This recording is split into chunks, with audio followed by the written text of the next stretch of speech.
सभी आदमी प्रणाम की अवस्था में आइए। डीप ब्रीथ लीजिए और धीरे से सांस को छोड़िए।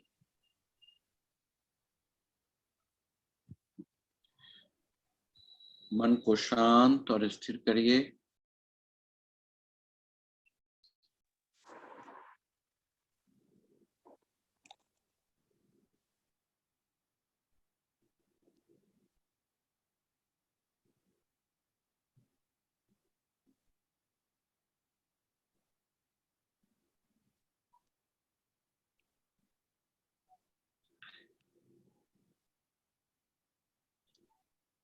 अपने माता पिता को स्मरण करते हुए प्रणाम करें उनको।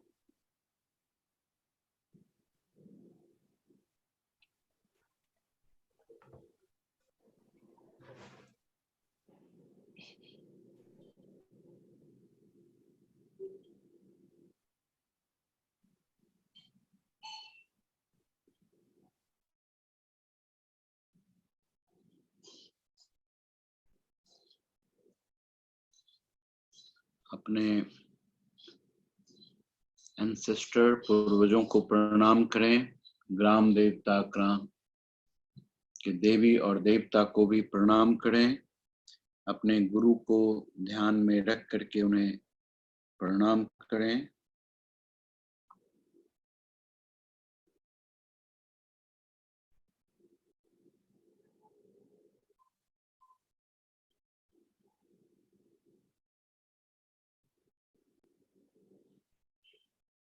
और प्रार्थना करें। जय शिव प्रिय शंकर प्रिय, जय मंगले मंगल करो।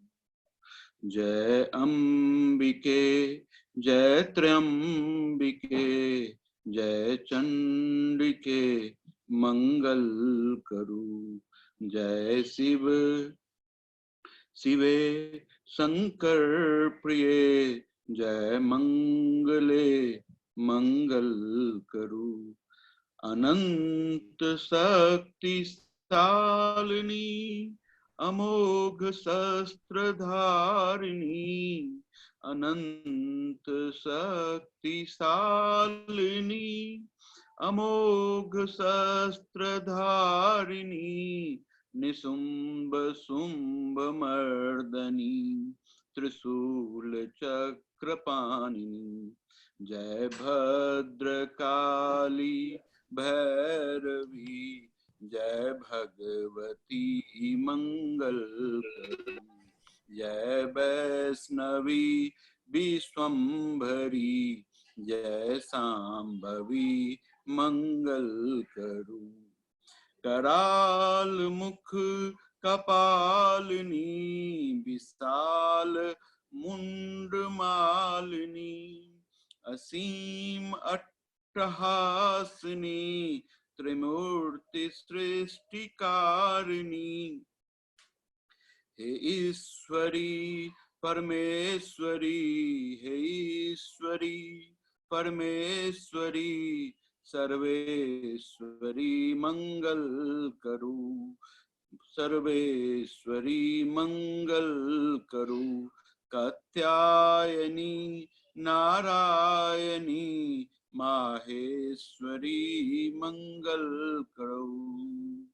प्रकृति यहीं सुकृति यहीं, प्रकृति यहीं सुकृति यहीं, दया अहीं क्षमा अहीं, स्वधा अहीं छटा अहीं, कला अहीं प्रभा अहीं। दुख हारिणी सुख कारिणी, दुख हारिणी सुख कारिणी, हे पार्वती मंगल करो। हे ललित शक्ति प्रदायनी, हे ललित शक्ति प्रदायनी, सिद्धेश्वरी मंगल करो।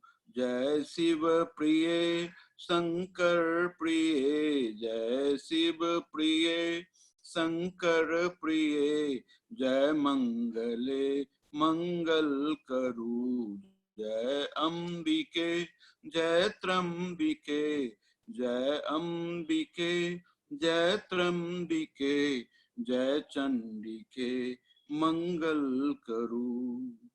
जय भगवती जय भगवती जय भगवती।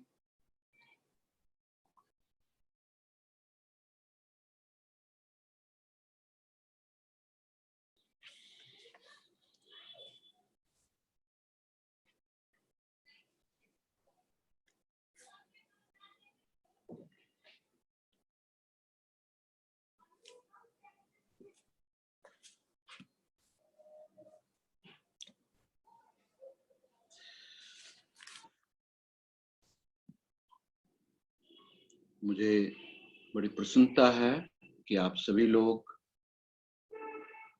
बड़ी उत्साह और उमंग के साथ हमारे साथ जुड़े हुए हैं। हम रोज नई नई चीजों को अनुभव कर रहे हैं, नई नई चीजों को समझ रहे हैं और ये बहुत बड़ी उपलब्धि की बात है। आज दोपहर में मुझे एक किसी व्यक्ति ने मुझे प्रश्न किया था कि मुझे प्रार्थना क्यों करनी चाहिए। जैसे आज हम सब देख रहे हैं, अनुभव कर रहे हैं कि हम जितने दिनों से रोज हम एक नई तरह की प्रार्थना को करते हैं। तो प्रश्न था कि हमें प्रार्थना क्यों करना चाहिए।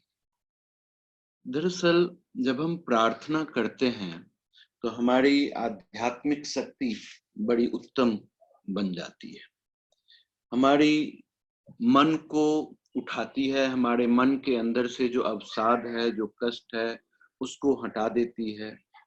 फिर हमारे मन के अंदर में आदर, सहानुभूति, प्रेम का प्रतिष्ठा हो जाती है जब हम प्रार्थना करते हैं। ठीक है, हम निष्काम भाव से, भाव विह्वल होकर के अपने आप को प्रार्थना के द्वारा समर्पित कर देते हैं।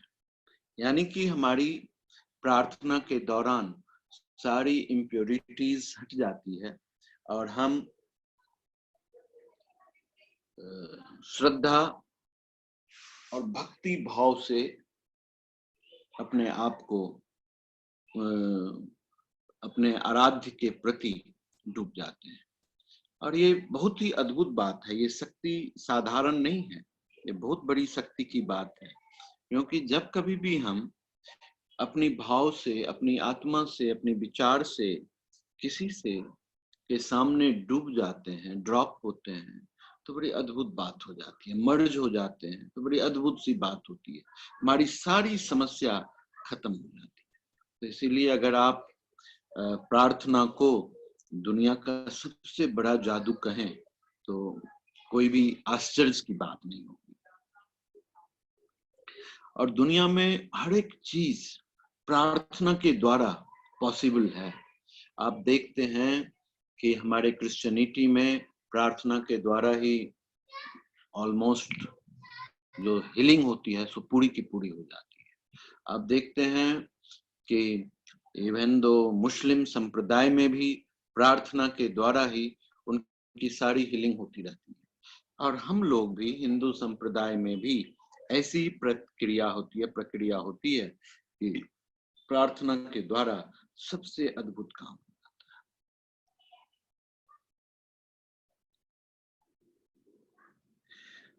आप कितने भी हजारों साल पहले से आप देखते आए हैं, अपने ग्रंथ में बड़ा ही सिंपल तरीके से आप देखेंगे हर एक जगह कि जब जब परेशानी हो रही है तब तक प्रार्थना किया जाता है।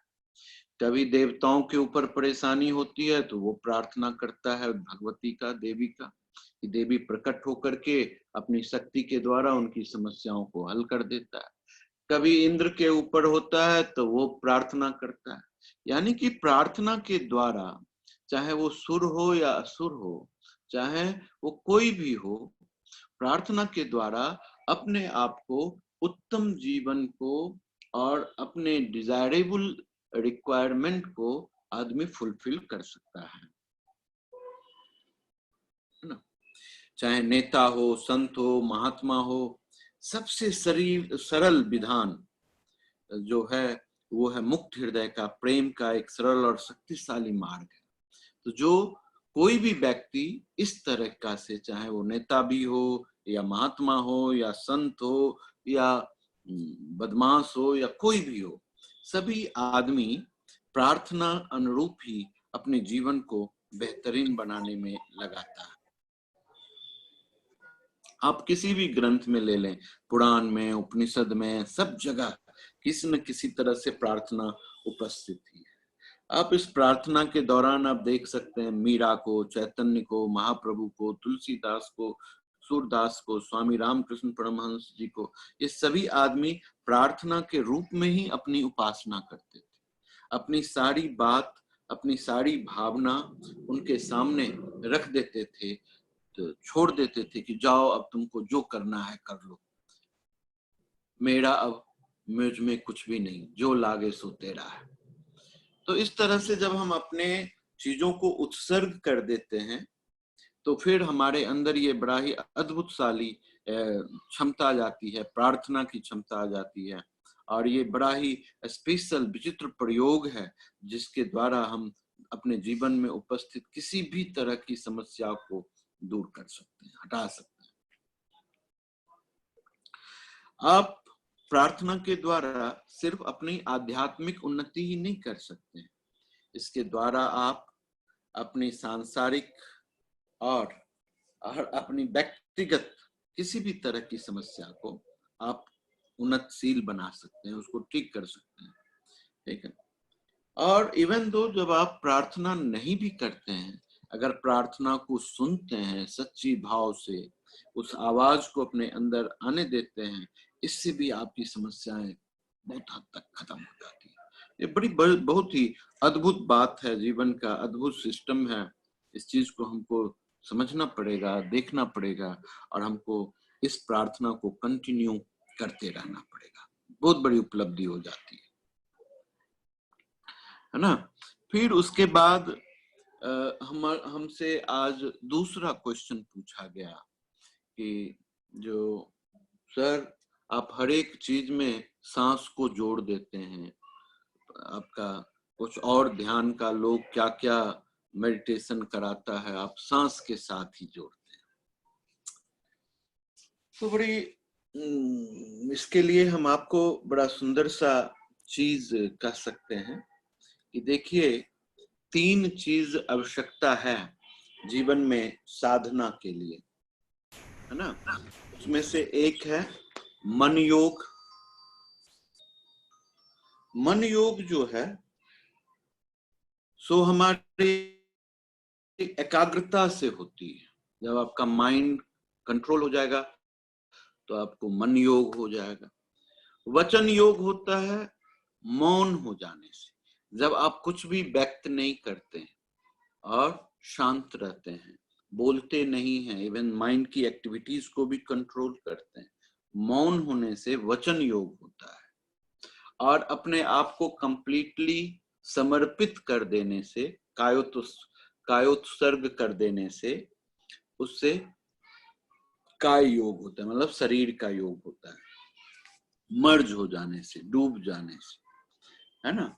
तो ये मन योग, वचन योग और जो काय योग है, ये तीनों बड़ा ही अद्भुत वर्कआउट है। इसके अलावे हम सभी आदमी एक सिस्टम को देखते रहते हैं, जैसे हमारा गति योग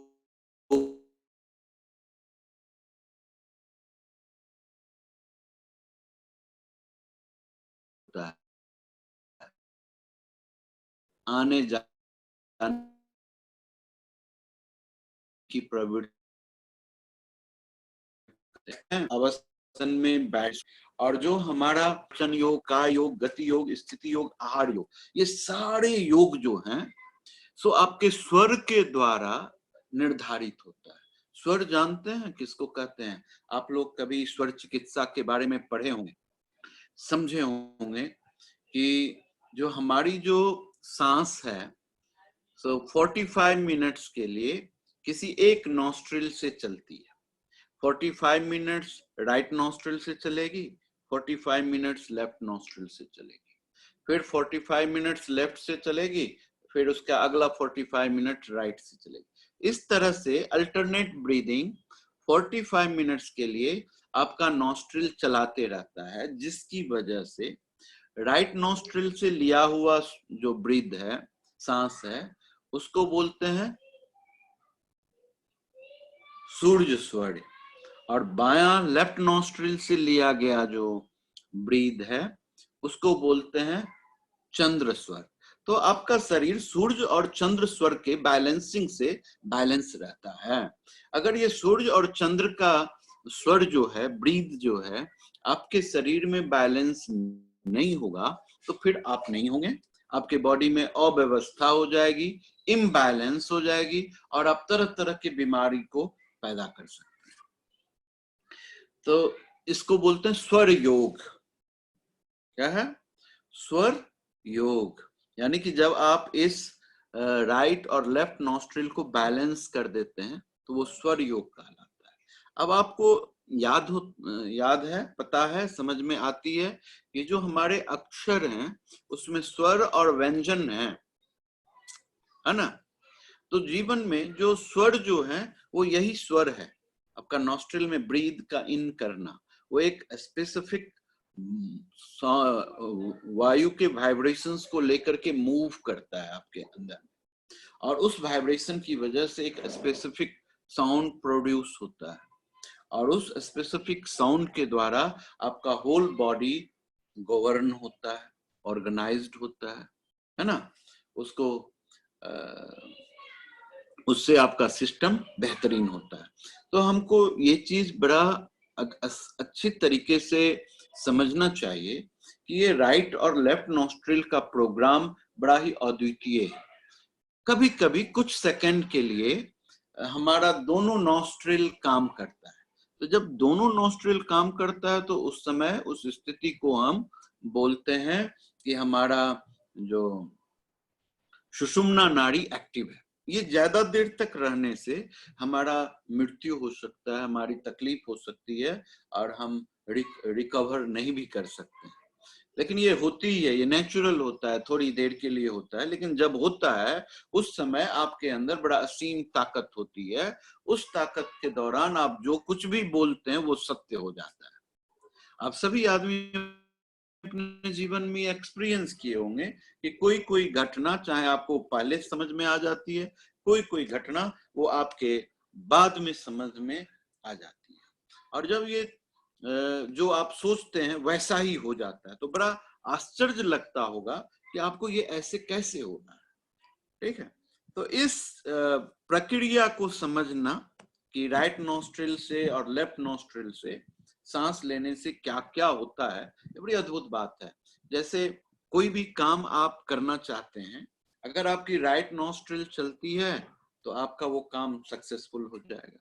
कोई सिचुएशंस को आप देखना चाहते हैं जो आपके फेवर में हो, राइट नॉस्ट्रिल अगर चल रहा है तो आपको फेवर में हो जाएगा। ऐसे ही बड़ा अद्भुत बात है।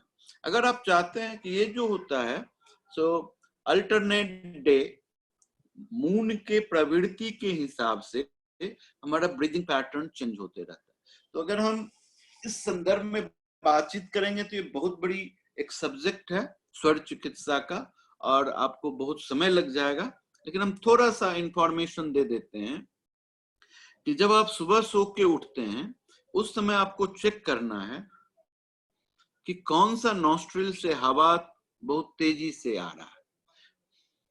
अगर आप देखेंगे कि आपका राइट नॉस्ट्रिल से आ रहा है या लेफ्ट से आ रहा है, जिससे हवा तेजी से आपके उंगली को टच कर रहा है, आप 2 उंगली नीचे अपनी उंगली को रखें और फील करें कि किस नॉस्ट्रिल से ज्यादा हवा आ रहा है।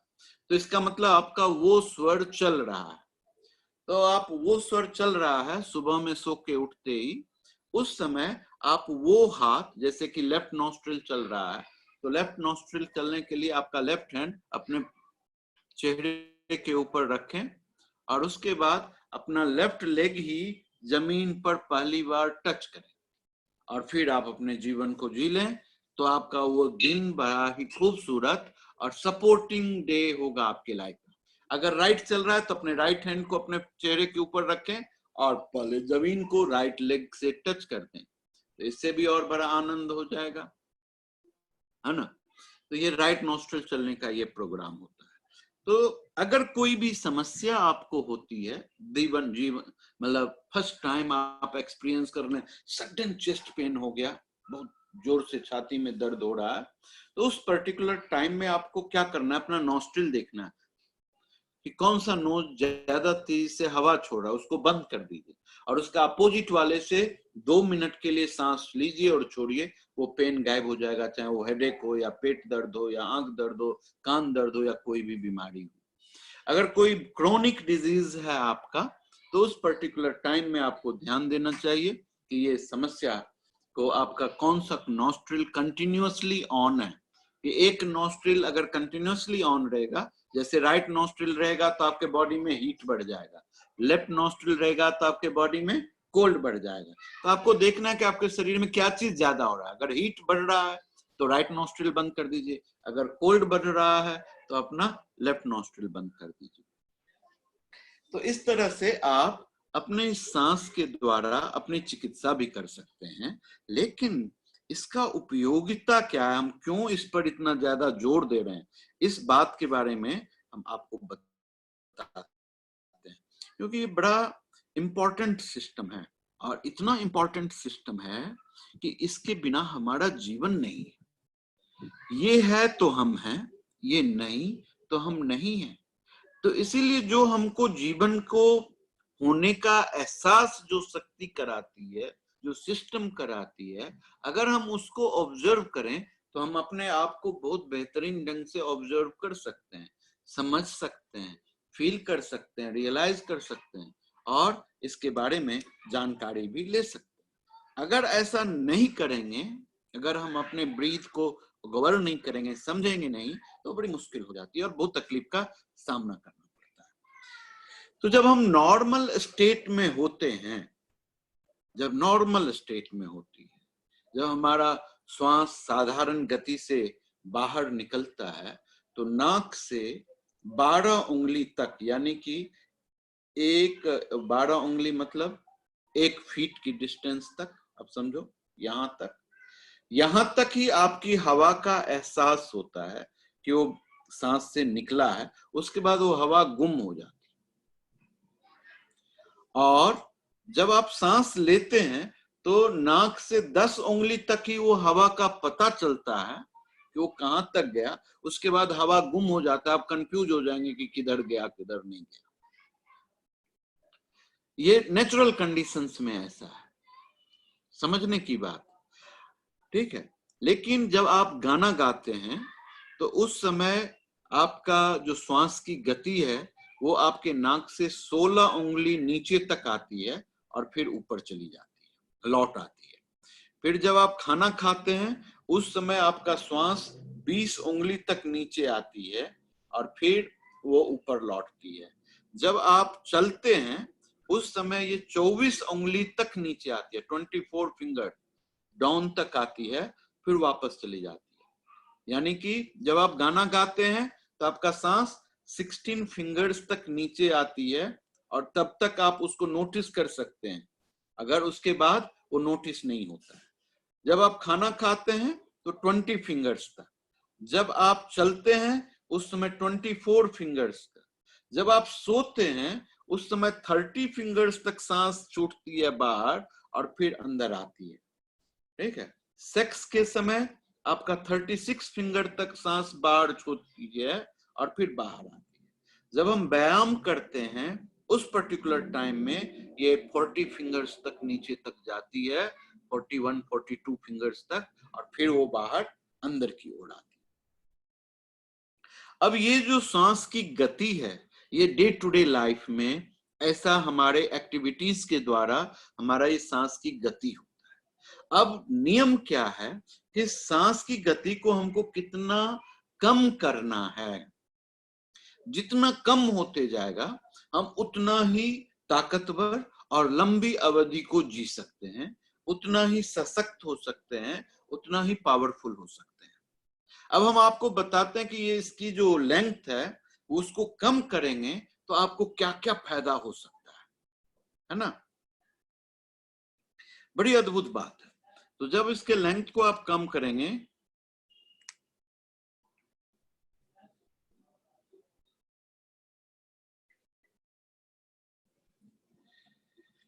तो जब ये 12 उंगली तक रहेगा सांस जाना और आना, तो ये बड़ा ही स्थिर अवस्था में रहेगा, आपके प्राण स्थिर रहेंगे और आप बड़ा ही बेहतरीन अवस्था में रहेंगे, है ना।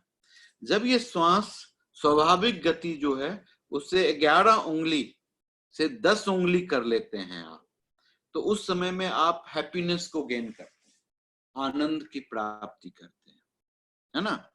हैप्पीनेस आने लगेगी अपने आप लाइफ में। सिचुएशन कुछ भी हो आप दुखी नहीं रह सकेंगे जब आपका सांस नाक से निकल करके आपके 11 उंगली के बाद वो खत्म हो जाती है और वहीं से लौट जाती है, 11 फिंगर से ही लौट आती है, निकलती है 11 फिंगर और वहीं से वो लौट आती है। तो जैसे वो लौट आती है तो उस समय आपको परम आनंद की प्राप्ति होगी, ठीक है।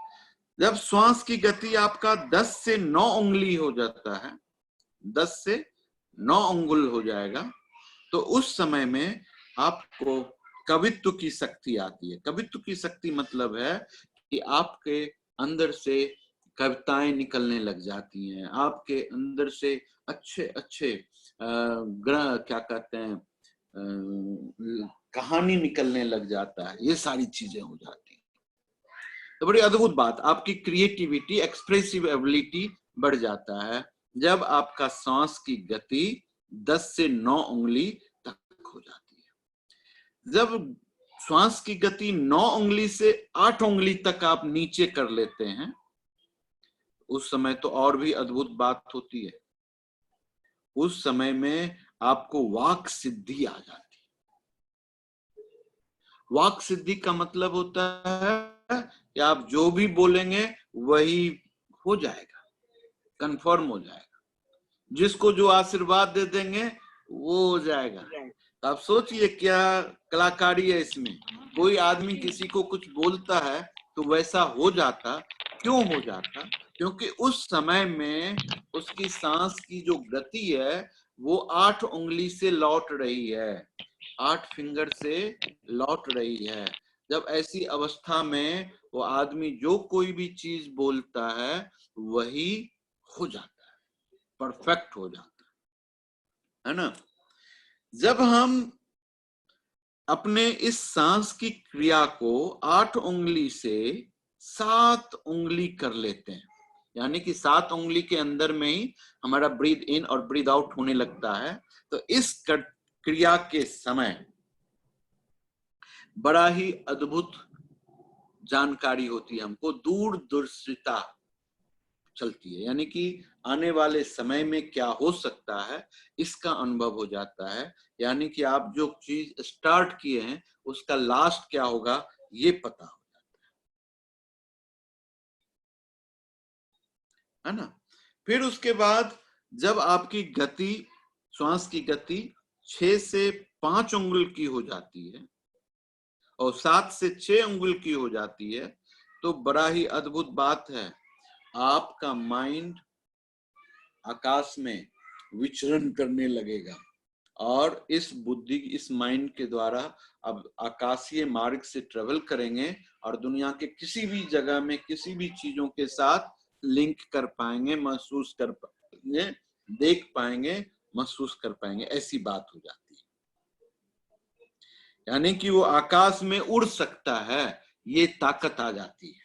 कहने का मतलब ये है कि अगर आपका श्वास की गति 7 से 6 फिंगर हो जाए, यानी कि 6 फिंगर का हो जाए, 6 फिंगर तक आप सांस लें और छोड़ें, तो आप आकाश में उड़ सकते हैं।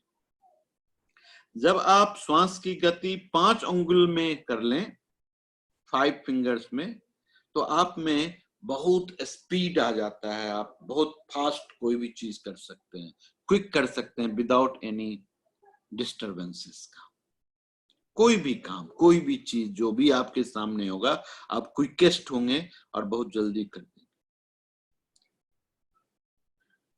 जब आपकी ये 4 उंगल का हो जाए, तो हमने उस दिन 8 सिद्धि के बारे में बात किया था, वो सारे 8 सिद्धि आपको उपलब्ध हो जाएंगे स्वतः अपने आप। जब श्वास की गति 3 उंगल हो जाता है, तो उस समय नवनिधि गेन होता है ना। अष्ट सिद्धि नवनिधि के दाता, जो जो जो 9 तरह का जो निधि है, उस सब चीज आपको प्राप्त होने लग जाता है। जब ये आपका 2 उंगल का होता है श्वास की गति, उस समय में आप कोई भी रूप धारण कर सकते हैं। आप अपना स्वरूप को बदल सकते हैं। जैसे कि पहले जमाने में आप देखते थे कि राक्षस सब कुछ भी बन के आपके सामने आ जाता था। जैसे अहिरावण अहिरावण नहीं कह सकते हैं, तो जो कोई था वो मृग बन के आ गया, रावण अपना रूप बदल के आ गया, यानी कि छद्म भेष की एबिलिटी आ जाती है, आप उसको बदल सकते हैं। जब 1 उंगल का हो जाता है तो आप अदृश्य हो सकते हैं, इनविजिबल हो जाएंगे, आप लोगों को दिखाई नहीं देंगे। ठीक है, यानी कि आप कहीं से कहीं उपलब्ध हो सकते हैं और एक साथ में बहुत जगह भी उपलब्ध हो सकते हैं। अब आपके बहुत सारे भक्त एक साथ आपको देख सकते हैं। ऐसा कोई आपको बेंगलोर में देख लेगा तो कोई आपको दिल्ली में देख लेगा, इस तरह की बात होती है। और जब 1 उंगली से आप सिर्फ बिंदु की ओर, बिंदु में ही सांस आ रही है और जा रही है, तब तो इस समय बोलते हैं कि इसमें जो गति है पान की, ये जो नाखून का जो आगे का भाग होता है उसको नखाग्र बोलते हैं। नेल्स का जो आगे का भाग है वो नखाग्र होता है। उस जगह तक पहुंच जाने से उतनी छोटी सी सांस आपकी आएगी जाएगी, वो बिंदु के पास में रहेगी, यानी कि आज्ञा चक्र के ऊपर बिंदु है, वहां पर में रहती है। और उस जगह में रहने से फिर आपको आत्म साक्षात्कार हो जाएगा, परम आनंद की प्राप्ति हो जाएगी और आप सुप्रीम कॉन्शियसनेस के साथ मिल पाएंगे। आप समझ पाएंगे कि आप कौन हैं, क्या हैं, कैसे हैं।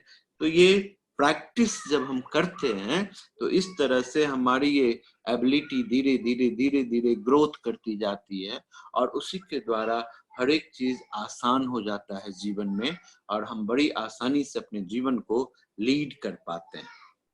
समझ में आ गया बात? तो ये इसीलिए हम जो हैं कि इधर उधर दिमाग नहीं लगा करके सीधे के सीधे जो जरूरत की चीज है उसी के ऊपर ध्यान लगा देते हैं। वैसे भी ध्यान का जो विषय है, अगर आप लोगों को याद होगा, तो हमने बताया था कि हम किसी भी रूप के ऊपर ध्यान कर सकते हैं।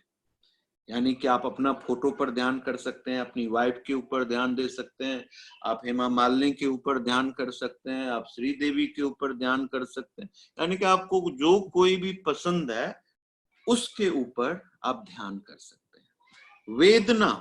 वेदना के ऊपर भी आप ध्यान कर सकते हैं।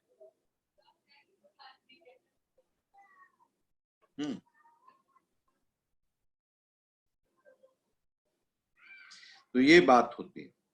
तो जब आप, वेदना का मतलब होता है कि जो कोई कष्ट, दर्द, पेन आपको जीवन में कहीं से पैदा हुआ है, उसके ऊपर जब आप फोकस करेंगे तो आपको पता चलेगा कि उसकी एग्जिस्टेंस ही नहीं है ना। तो उसका कोई एग्जिस्टेंस नहीं है। जब वो एग्जिस्टेंस नहीं है तो बड़ा ही मुश्किल हो जाता है, दिक्कत हो जाती है।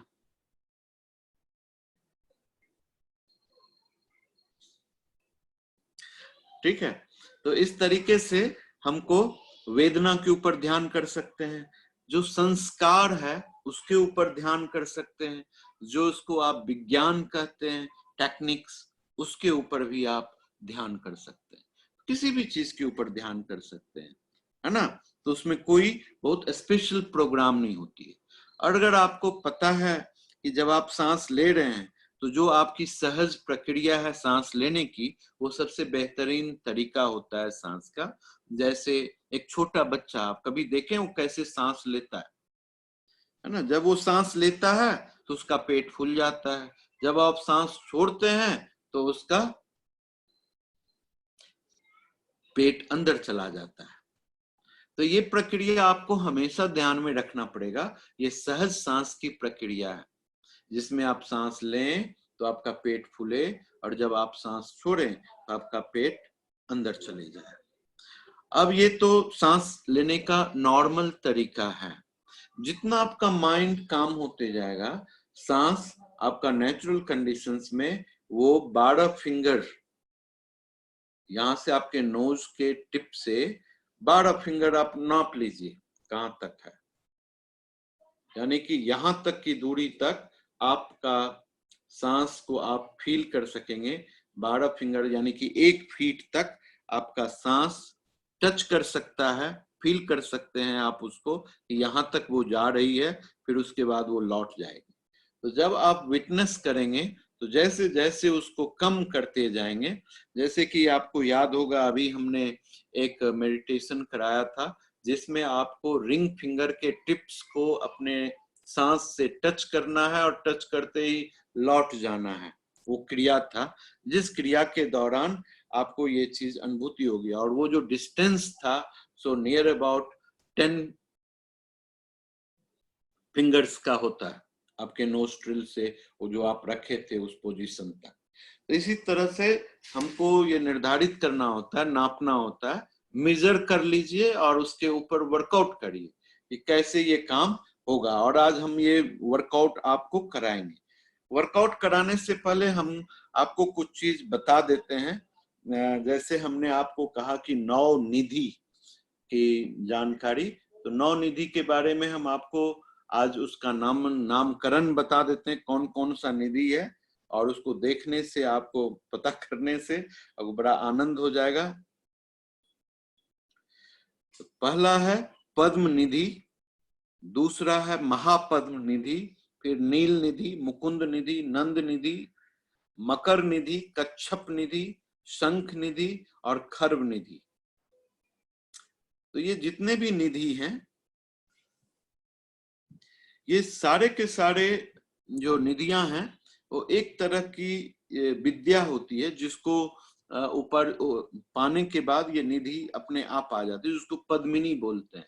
जो पद्मिनी विद्या जब आपके अंदर में जब आप सीखेंगे, अनुभव करेंगे, तो उस समय में ये 9 निधि आपको आता है। और लेकिन यहाँ पर तो सिर्फ आप सांस लेने की प्रक्रिया को ठीक कर लेंगे, एक्यूरेसी के साथ ब्रीद इन ब्रीद आउट करेंगे, तो आपको ये बड़ा आसानी से आ जाता है। जो पद्म निधि जो है वो बड़ा सात्विक होता है, जिसका उपयोग साधक के परिवार में पीढ़ी दर पीढ़ी चलती रहती है। और महापद्म जो है ये भी सात्विक प्रकार का निधि है। निधि का मतलब होता है भंडार। ये भी आपका एंसेस्ट्रल भंडार है कि उनके गुण से, उनके कृपा से वो चलते आपके जीवन में चलते आ रहा है ना। फिर नील निधि है, ये सत्व और रज गुण दोनों से मिश्रित होती है, जो आदमी को व्यापार हेतु से प्राप्त होता है, ये बिजनेस करने से प्राप्त होता है, नील निधि, है ना। नील निधि के बाद मुकुंद निधि जो है, ये राजसी स्वभाव वाली निधि है, जिस साधक का मन भोग इत्यादि में ही लगा रहता है, एक पीढ़ी बाद नष्ट हो जाती है। यानी कि राजसी स्वभाव पीढ़ी दर पीढ़ी नहीं चलती, एक बार एक पीढ़ी के बाद दूसरी पीढ़ी में डाउनफॉल होने की संभावना उसकी ज्यादा होती है। तो नंद निधि होता है, वो रजो और तमोगुण वाली निधि होती है, जो साधक को लंबी आयु और निरंतर तरक्की प्रदान करती रहती है, ये नंद निधि है। फिर मकर निधि होती है जो तामसी निधि है, जो साधक को अस्त्र और शास्त्र से संपन्नता प्रदान करती है, लेकिन उसकी मौत भी उसी कारण से होती है, उसी इंस्ट्रूमेंट के द्वारा हो जाती है।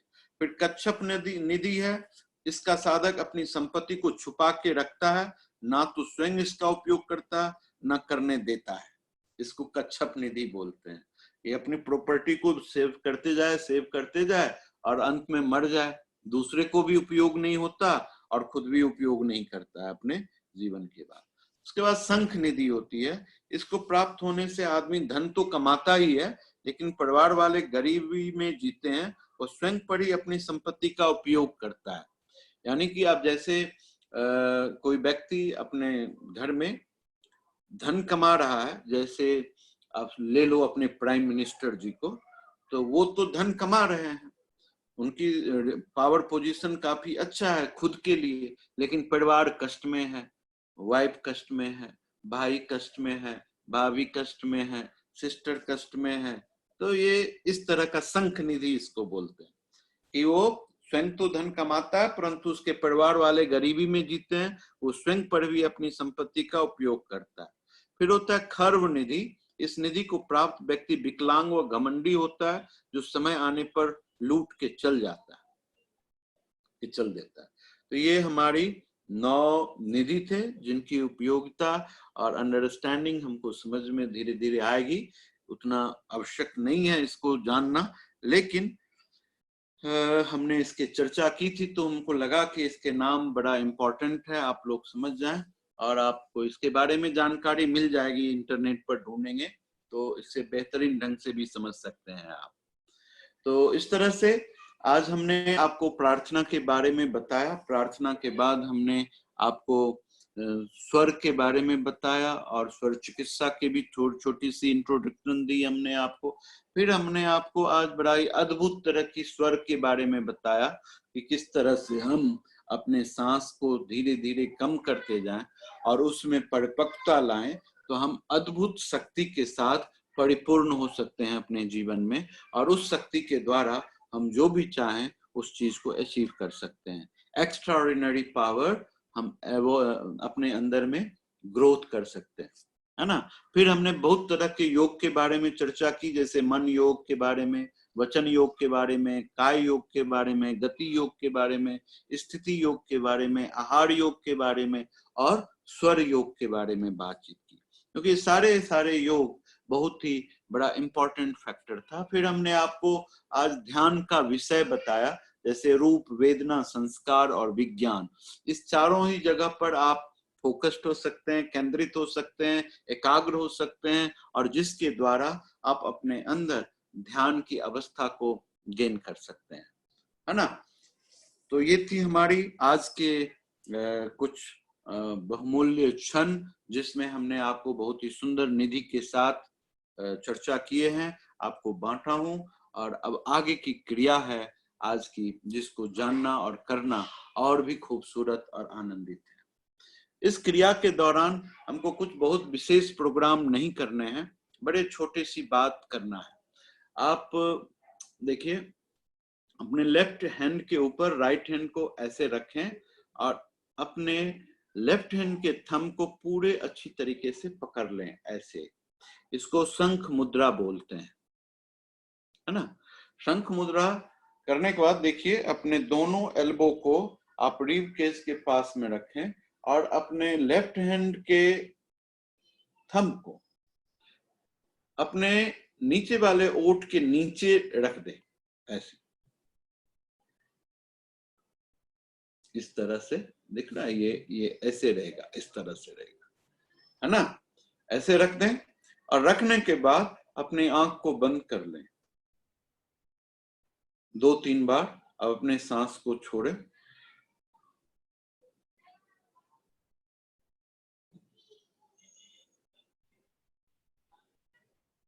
दो तीन बार सांस को छोड़ने के बाद अनुभव करें कि अब आपकी सांस जब आपके नाक से निकल रही है, तो इस उंगली, ये आपका जो इंडेक्स फिंगर है, इसको टच करने के बाद जो ऑलमोस्ट आपका अपर लिप्स के पास में है, वहां तक आपका सांस इस फिंगर को टच करने से पहले ही लौट जाए, ऐसे।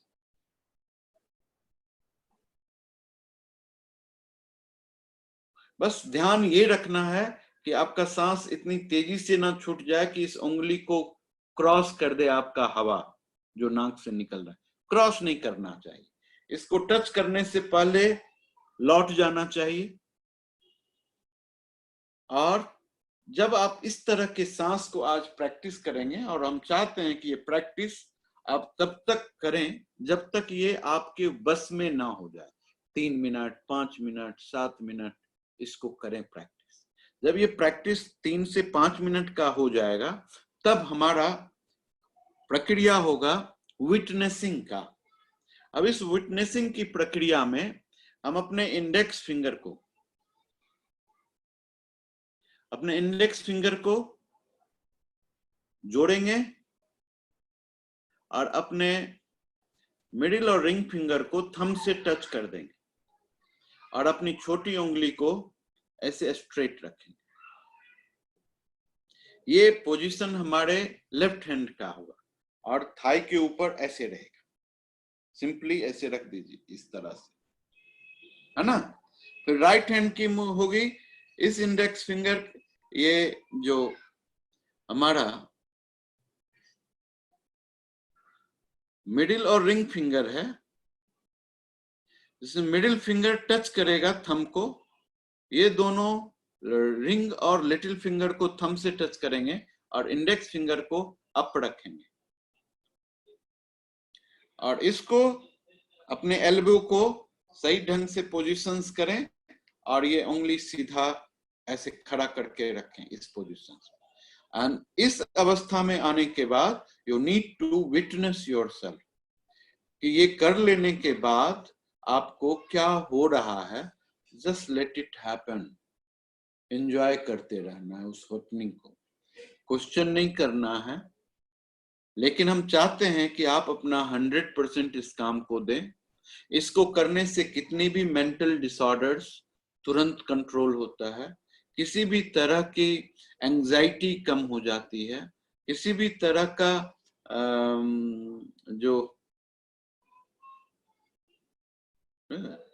किसी भी तरह का इमोशनल स्ट्रेस कम हो जाता है और आप बहुत ही सुंदर, बैलेंस्ड और ओरिएंटेड लाइफ को लीड कर सकते हैं।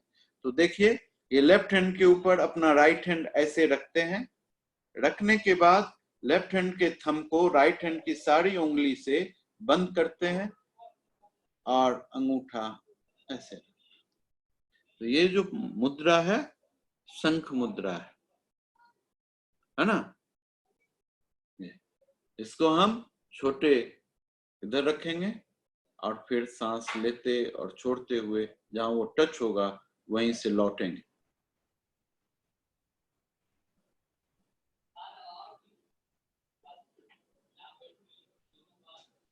और आप अनुभव करेंगे कि इतनी छोटी सी ब्रीद में लौटते समय भी आपका ब्रीद आपके नाभि के साथ हो रहा है। बड़ा आनंद आएगा आपको, है ना। समझ में आ गई बात? तो हम क्रिया को शुरू कर सकते हैं आज अभी। वेरी नाइस, बहुत सुंदर। तो हम अब शुरू करते हैं आज की क्रिया।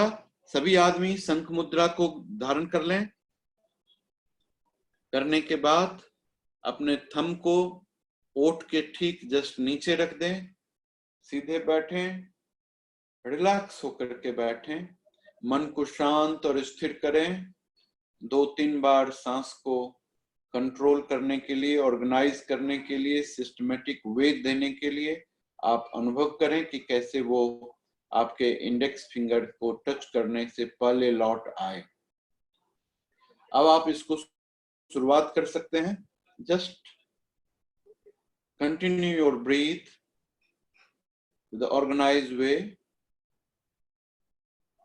Just take U-turn of your breath before touching the index finger.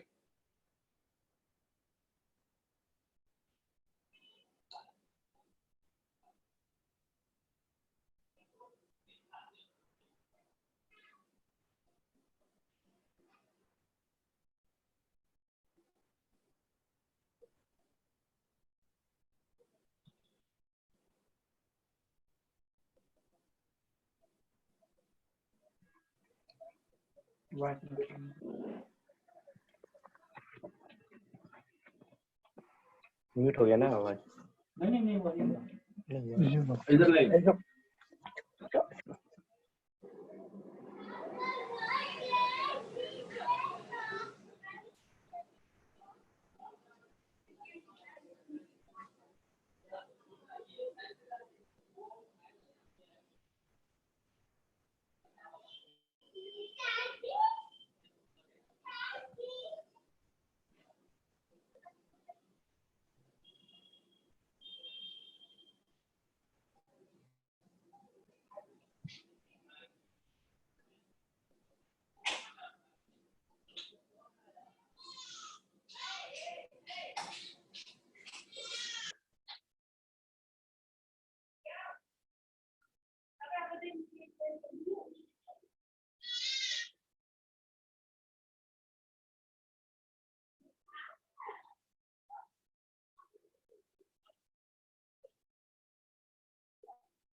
सांस को भागने नहीं दें। Be aware with your breathe.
मुद्रा को बदल लें।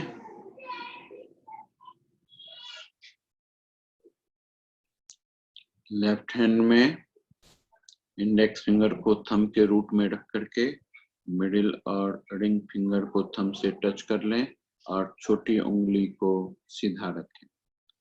इसमें मिडिल फिंगर को रूट में रखें और छोटी और रिंग फिंगर को थंब से टच कर दें। इंडेक्स फिंगर को सीधा रख करके और उसको सीधा अपने कान के साइड में खड़ा रखें। ये मुद्रा है। और इसमें आपको अपने आप को ऑब्जर्व करना है कि अभी जो आपने किया उसका क्या अनुभूति हुआ।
दोनों हाथ को आपस में रब कर लें।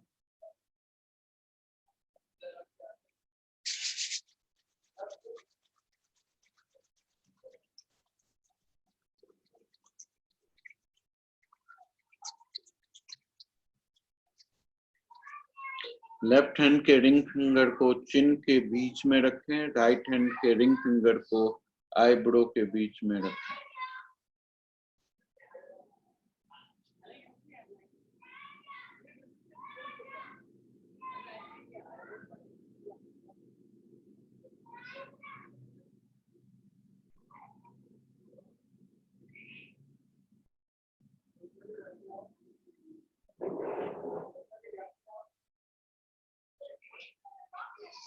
फिर से दोनों हाथ को रब करें।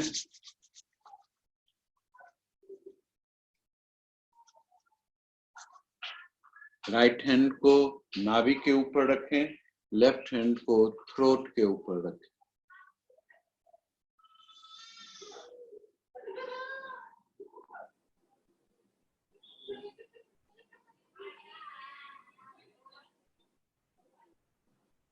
पूरे हाथ को रब करें। दोनों हाथ को फेस पर 1 मिलीमीटर दूर रखें।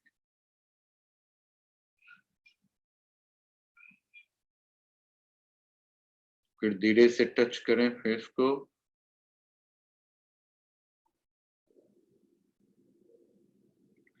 फिर अपने सर के ऊपर से हाथ को टच करते हुए, कंधे को छूते हुए, अपने दोनों फ्लैंक्स साइड को छूते हुए, पैर के को छूते हुए अपने दोनों पैर की बिग टोज को पकड़ लें।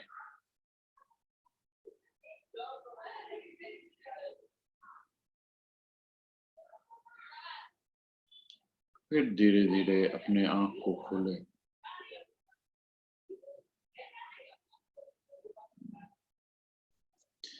पाँव को रिलैक्स कर लें, हाथ को छोड़ दें, बॉडी को ट्विस्ट करें, ईज हो जाएं, कंफर्टेबल हो जाएं। कुछ देर तक बातचीत नहीं करें, एकदम रिलैक्स रहें, मन शांत और स्थिर रखें, बॉडी को सेटल होने दें नई एनवायरनमेंट में।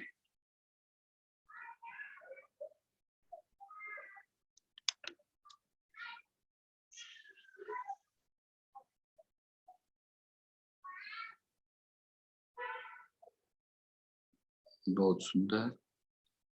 परम आनंदित आप सभी को हमारा आत्मिक स्नेह।